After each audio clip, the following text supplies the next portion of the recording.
Well, with 3 episodes in, it's clear what storyline Fear the Walking Dead knows the least of what to do with.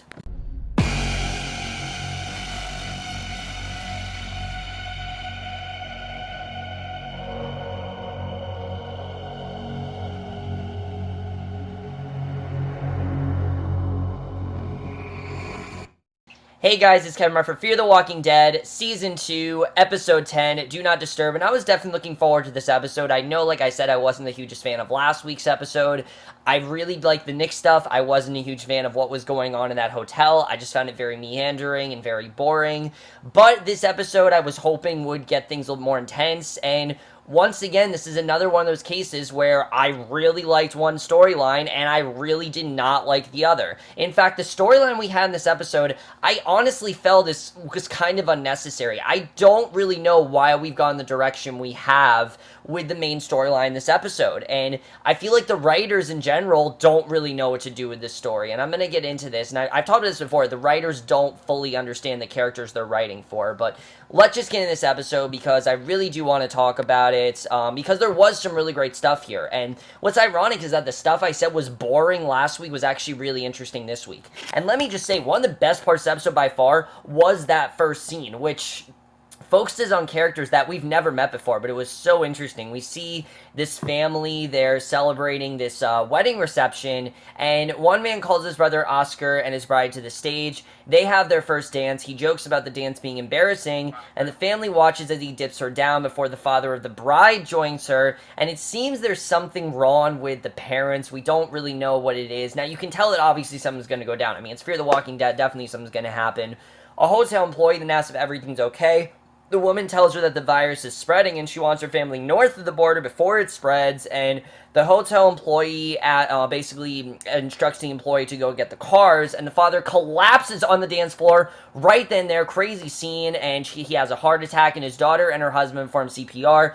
The hotel employees then try to call for help, but unfortunately there's no service, mainly because there's no one there, and the father reanimates, bites his daughter's face, which that was pretty crazy, and the hotel employee then flees, locks the door behind her, and what I really loved about that scene is that we didn't know these characters before. We pretty much got to know everything we needed to know. We knew that obviously there were people in this hotel before. There obviously was a reason why it was abandoned, and I don't know if this was the same, if this was like going on at the same time. I'm pretty sure this was going on this was pre-apocalypse, so this definitely was going on before they got to the hotel, which I thought was interesting to see. I really did like this scene overall, and I like that we didn't know who these characters were. I thought that definitely did add to the episode. I definitely thought it added to the scene because, again, it just added the necessary tension we needed. I definitely really did like that, and probably one of the best scenes of this season. I really did love the way that scene was done. Really good stuff, and I think really set up this character very well.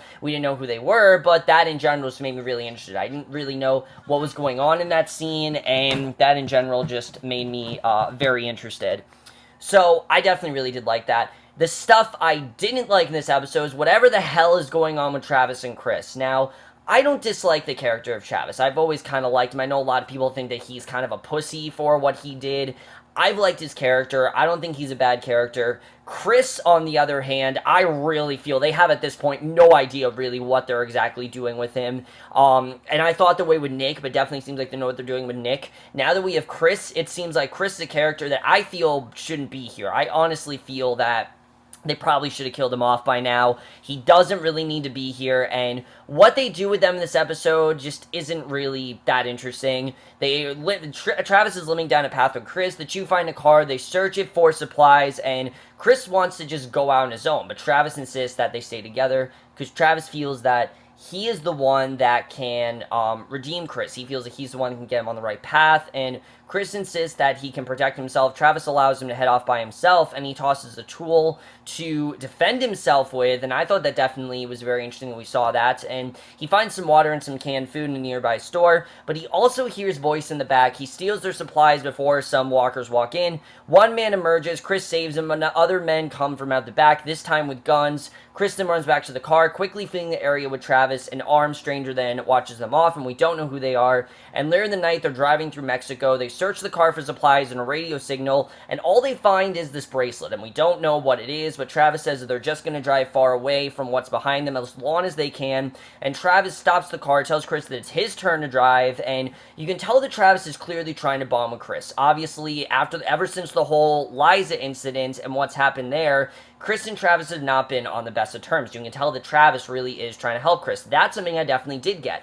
Chris is very dismissive in this episode, and you definitely do see that, and like I said, this to me, it wasn't that interesting. He's excited, he quickly hops in the driver's seat. Travis teaches him how to do it. Chris jerks the car around with inconsistent stomps on the pedal. He gets the hang of it, and Travis is very happy to see it, thinking that maybe he can help his son, and maybe he can get this bonding, because he's always wanted to be close with his son. He's always been kind of estranged, and he's thinking, alright, maybe this will be the time where I can turn things around. Maybe I actually can help my son, and I thought that was a good scene. I liked the way that was done, so I definitely liked it overall. So then we go back to the hotel in this episode, which ironically enough, that is the stuff I liked in this episode. Why? Because we actually got stuff done in the hotel. Last week, it felt like they were working without a script. It seemed like there was just meandering stuff. There wasn't a ton going on. This week, though, I thought this was really interesting, and particularly for Alycia. I thought this was a great showcase for the actress who plays Alycia. I really love what they do with her in this episode. She, in general, I thought was great here. I really love what they do with her. She uses this knife to mark a door as walkers stumble in by the hallway. She looks through the peephole once again, and she's ready to go out and fight, and she sees this walker staring back at her, banging on the door, and I love seeing Alycia just go into the full badass mode, trying to search for Ophelia, which we don't get an update of where Ophelia went in this episode, which that's the thing that really pissed me off at this episode, that we still don't know what the hell happened to Ophelia, which I wish we did, but we didn't. So, as Chris drives, Travis tends to his injured foot. A walker appears in front of them. Chris drives around it. He tells Travis that driving is easy. The conversation turns to Travis's belief that the world will come back around to the way it was, and this is something that I think Travis needs to realize is just not going to happen. I mean, I don't understand why Travis is still thinking that the world is not going to change. I mean, obviously, things are changing and things aren't going to go back to that way. I don't know why he thinks that. He has faith that they are working on it and they can get back when they lost, and Chris reminds him not everything, and the car then runs out of gas, so they set up camp on the side of the road, and I have no idea why Travis has this belief that things are going to go back to the way they are, because it's pretty obvious that they're not going to. He then lights a fire, and he shares some cans of Fragiolis with Chris, and they reminisce on camping at Big Bear, and his mom wasn't a fan because she was a city girl, and they start to debate the best place to go would be, and a truck with lights on top of it pulls up. Chris then quickly kills the fire, and he hides with Travis, and they approach with flashlights, and I thought that was definitely interesting to see. Chris then reveals to Travis that they're actually not there to hurt them, and I thought that was interesting. Chris wants to attack, but Travis stands. He tries to be very diplomatic about the situation. He's just kind of going to be on his way and let them do what they need to do, and the man questions what supplies Travis and Chris have. Chris claims to have saved the young man's life, but the man Brandon claims that Chris stole his stuff, and this is where the episode starts faltering for me. I'm like, why are we focusing on this? For me, I don't think we needed any of this in the episode. I think it should have focused on Travis and Chris trying to bond. That would have been an interesting story. That I would have liked. But where this goes, I find it to be extremely unnecessary, and I'll talk about that in a second, but at the hotel, Alycia sneaks into the hallway. She searches for Ophelia, having no idea where she is, and walkers then corner her to an elevator shaft, so she pries it open, grabs on the cables, and the walkers try to grab her, but falls down to the bottom. Alycia then pulls herself up the shaft, and a flashlight shines at her, and a new face grabs Alicia's hand, pulls her to safety. The woman pushes Alycia against the wall with an axe, asking, where is he? Obviously asking about, what happened, with Hector, the father that died. We don't know what happened with him. But I thought that definitely was interesting. Chris and Travis then camp with their new acquaintances. It's very friendly. They're eating, getting to know each other. I'm like, why is this, and what is the relevance of this? Like, this to me felt exactly like what was going on in the hotel. Just a lot of kumbayaing, nothing really going on, and The guys find out from San Diego. Travis fills them in on what they saw in San Diego. Brandon insists humans will come back, saying that they always do. He turns the conversation to how impressed he was by Chris' ability to take out the undead and calls them the Wasted. And here's my problem with Brandon, is that Brandon is literally the exact same character we saw last week in Nick's storyline. I like the character that we met last week. This character, though, just feels like it's the exact same character, and I don't like that the storyline's exactly the same. So Brandon asks Killer Chris how many he's killed. He says 17. They offer the pair a ride to San Diego, and Travis turns it down, but is also offered a ride to the next town we see. So I thought that was interesting. Alycia then talks to the woman who found her, who was seeing the wedding, of course, start the episode, and she questions Alycia about where he is, but Alycia, of course, has no idea what she's talking about, and Alycia wants to go downstairs, but the woman won't let her leave, and the woman reveals that Hector actually is her nephew, and he went to get food and never came back. I thought it was going to be the father, but that's not what's going on. She says the guests took him to draw her out, and she says that she's in control of the hotel because she has the keys, and she clearly is someone that doesn't want anyone else to get a hold of it, and Alycia offers to help if the woman helps her find her family. This I loved. Honestly, I felt the entire episode should have just been these two, because I really got into this story. I thought seeing Alycia bonding with her, them both having reasons for being in that hotel and trying to fight off against these walkers, I thought was actually very thrilling, and it's scenes like this where I think the show really does excel. I mean, when we think about the best episodes, what is the best episode the show has given us? When they're held hostage by those, by those pirates or whatever in that episode when they were held hostage. I thought that was interesting, but it was also the episode where they developed Strand, and this episode I think really demonstrates how good the show is when you do some tension-filled stuff, when you do some thrilling stuff. I think the show can be really good. It's just when you have things like Travis and Chris kumbayaing around a fire with these guys that it just isn't as interesting. I think that's, like I said, the main problem with the majority of this episode. So Travis and Chris then discuss riding with their new pals, and Travis wants to stay put in the wide open space safely. Chris actually wants to go with them for their supplies. He feels that they're actually someone that they should go with. Travis asks how that happened, refuses to put himself in their debt, and Chris comes to the conclusion that Travis doesn't want to stray far from Madison, and Travis rules that the guys are dangerous. Here's my thing, though. If Travis wanted to go with Madison, why didn't he just go with her? I don't really understand why he didn't go with Madison. What was the reasoning for them going on their own? Was it because Travis felt that he was the only one that could control Chris? Was it that he felt that Chris and him, were inseparable and that he wanted to just be father-son time? Did he feel like Chris wanted nothing to do with Madison? Because I think we pretty much saw that Chris and Alycia, they were definitely getting close, and it seemed like those two were actually possibly going to get together. But the fact that Travis isn't with Madison, it just feels very weird. I mean, the thing is, they were fighting before. I was under the impression that Madison and Travis were kind of done, and that they realized that they can't really be together at this moment. But no, it doesn't seem that way. So I honestly have no idea why we're doing this in the first place. Why is it just Chris and Travis? I don't understand. That part felt very weird to me. So the next day, Alycia and the women open the stairwell doors. It leads the walkers down the hallway. Alycia tells her to run. She leads them into a hotel room by making them follow some noise. She kills one woman, a maid, and then locks herself in the balcony as Helena closes the door. The glass starts to crack, and Helena then throws Alycia a string of towels. She helps her to the other balcony, and Alycia asks what took her so long before telling her that she has to come downstairs with her.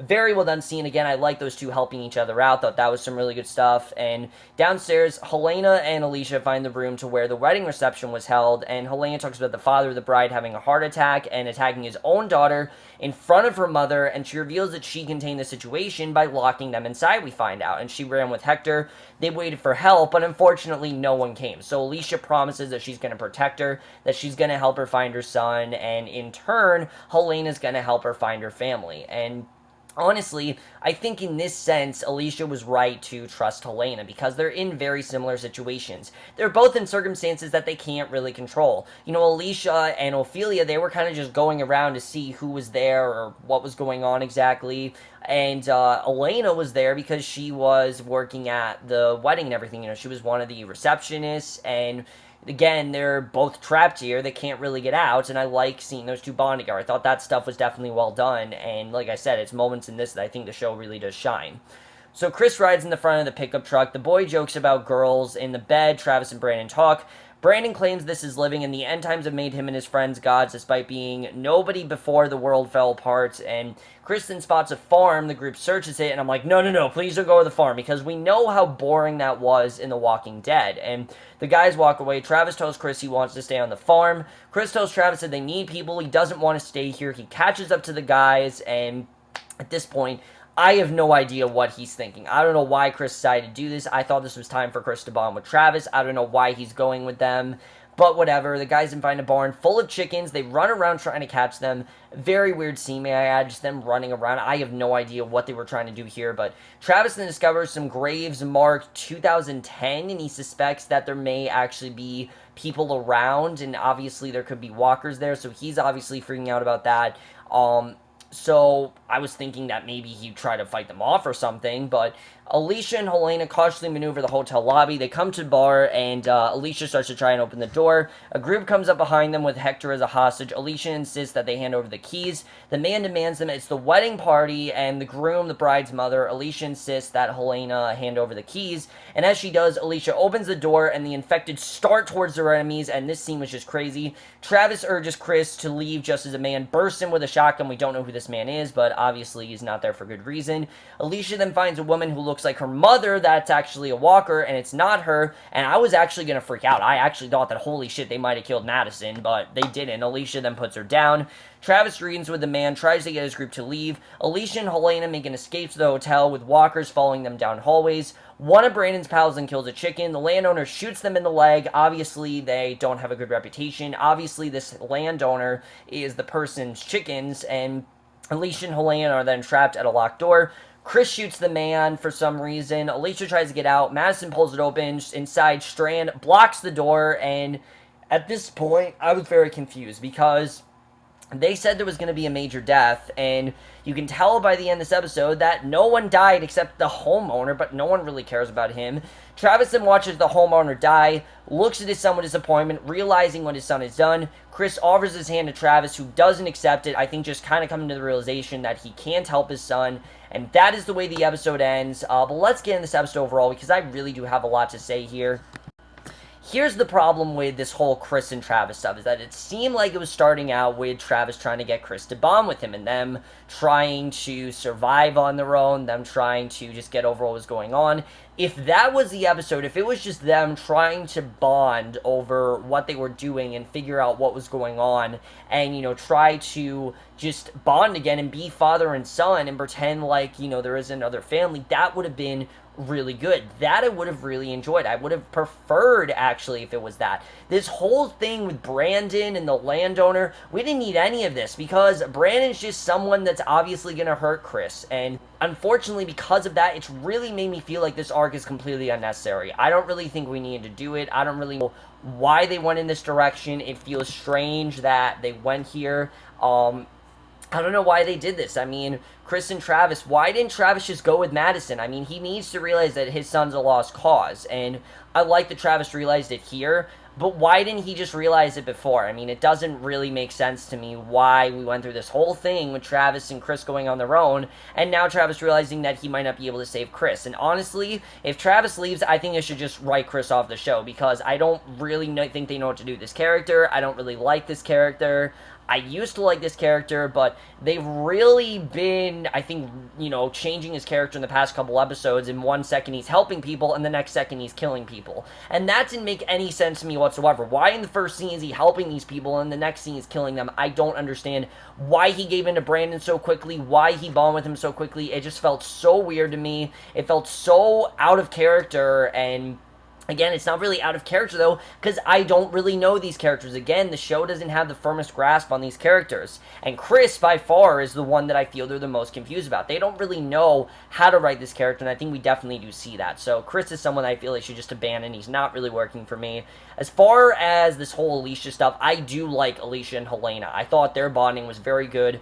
Are they going to accept Helena? What's going to happen with that? Obviously, they're going to have to get out of there at some point. It just felt weird that there wasn't a death, though. They made it seem like there was going to be a death, and there really wasn't one. The problem with this season, that I'm just not feeling that urgency. I'm not feeling like their life is on the line. I'm not feeling like this is a dire situation, because it is, but it just, I'm not feeling it. I'm not feeling like these characters actually have a chance of dying. I'm not feeling like things are getting crazy. And I have to say, if the show doesn't win me over, I mean, the Alycia and Helena stuff I definitely did like, but I honestly feel the entire episode should have just been around them. I think that would have been a lot more interesting. I think we could have had a much different type of episode had they done that, and if they cut out all the Chris and Travis stuff, I would have liked the episode a lot more, because everything with Alycia and Helena is pretty close to perfect, but it's really just the Chris and Travis stuff that really did lower this episode for me. But I do have to say that if the show doesn't get its act together, I don't know if I'm going to be able to continue watching, because it seems like every week there's something I like, but then there's something I don't like, and I just can't really figure out what they're trying to do this season. It doesn't really make a lot of sense to me. The Nick storyline does, and I think the hotel one's starting to make sense, and I feel like they're going to do more with it, but Chris and Travis should feel completely unnecessary. I don't know why they went this direction. I don't know why they had Travis go out on his own, especially because he wants to be with Madison. I don't know why he didn't just go with Madison in the first place. It just feels very unnecessary. It just seems like another part of unnecessary drama to add, and also, the episode of points was extremely boring. I definitely will say that. Like, the scenes with Travis and Brandon I thought were very, very slow. I was not into them at all. But obviously, this is someone that's very bad. We'll have to see what happens with Brandon. I think that's going to be interesting. But just Brandon, characters like that, they're the same character for Nick that is with Chris, and I think Nick's arc's a lot more interesting. I would have liked to see Nick's arc in this episode. I don't know why we didn't see it, but we didn't for some reason. But let me know what you guys thought of this episode. Love to hear your thoughts on it. Like I said, again, very mixed with it. I really love the hotel stuff. I like the first half of this episode with Chris and Travis, and I really did not like the second half. But let me know what you guys thought of this episode. Love to hear your thoughts on it. But I will see, and that's in my review. Hope you guys enjoy it. We'll see you guys in my next video, which will be for the season premiere of Narcos, and I will see you guys for that. Okay, bye.